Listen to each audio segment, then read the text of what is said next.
So this is what we are doing today. We will be looking at this contraption of a battery here, and these are 18650 cells salvaged from laptop batteries. I think last time I used it, and yes, I have been using it. I know it looks scary, right? I've used it. It has lit my house for several months. There is a place I lived where we did not have electricity. So today, an old friend, we would like to resurrect them. They help us once more. So that's why I have my multimeter ready for taking some voltages. I would like to know how balanced the cells are. It is a 4S battery. That means 4 cells in series. And I think it is something close to, is it 40 in parallel? Yeah, I know someone in the comments will count the cells. So from here to this point, those are 2 cells, 1, 2, but from there to the end here, 1 cell each. So someone count, tell me how many cells are these? I know we have mathematicians, we have sharp people. Tell me how many they are, and let us see how it is faring.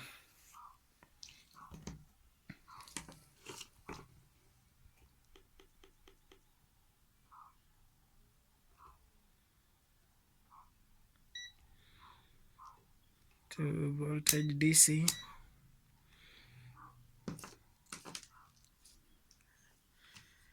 The wish of 10 hands, right? Remember that from last video? One probe there, another probe there. That is 3.3 volts. That is cell 1. Cell 2, 3.2 volts. Cell 3, it is a bit low, 2.6. Quite low. Shouldn't go below 2.5. I know the cells are okay. We need to give them a boost back to 3.3 like the rest. And the last cell, 3.3. It's good, just like the others. So cell number 3,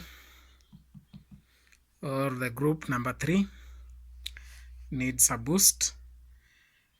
I know they drifted out of balance because of the deep discharges I put on it.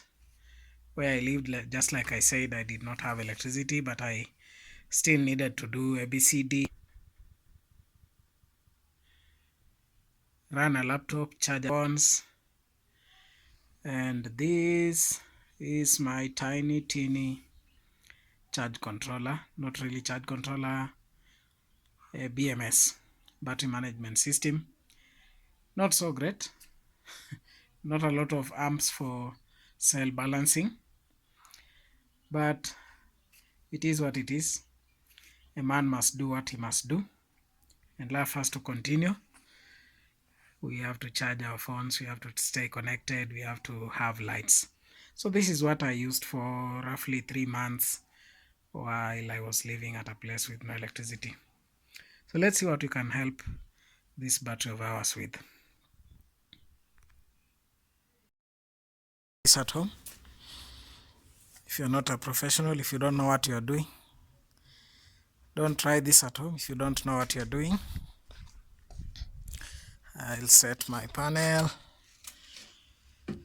there.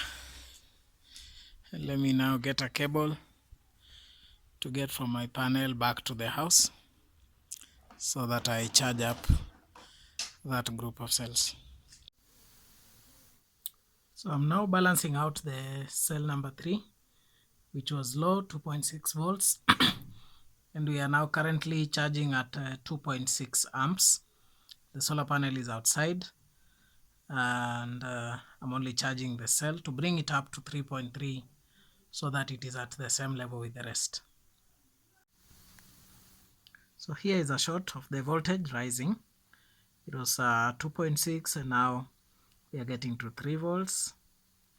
So I'll let it charge on the solar panel up to 3.4, 3.5 thereabouts, and at that voltage connected to the solar panel it will drop down to 3.3 once I disconnect the charging solar panel.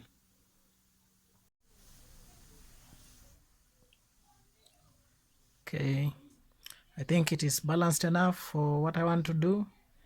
So there, if I probe cell number 3, we get 3.22. I think that is good enough. So I'll proceed to charge up the whole bank to 4.0 will be good,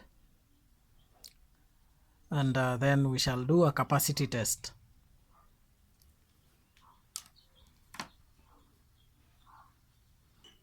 Hello friends, this is day 3.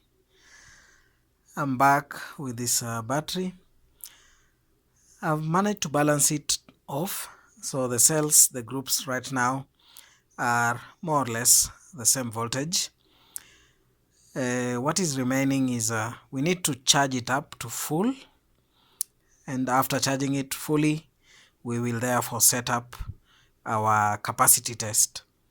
So I've seen it best that I release this video at this point, then we wait for some shipment that are coming in. I'm actually waiting for a second multimeter, because for us to test the capacity of the battery we will need to measure the voltage as it progresses, as well as the current it will be supplying to a load that we'll have set up. I think I'll set up an incandescent bulb setup to serve as the load, and then I'll need to measure the current being drawn as well as the change over time in the voltage, which we will plot on a graph. And as those of you who are physics minded would know, we will use those two, the voltage and the current, to do the calculation in terms of power, instantaneous power. And when we plot several data points, then we can find the capacity of the battery by getting the area under the graph. So that is it for today. I know it has been long awaited. Most of you have even reached out to ask when the next video is coming out. That is a good sign for us. We know we have interested viewers, and therefore we are not going to disappoint. But that is it for this video. We hope to see you soon when you shall be receiving another multimeter and setting up the capacity test. Thank you for watching again. Until next time, bye bye.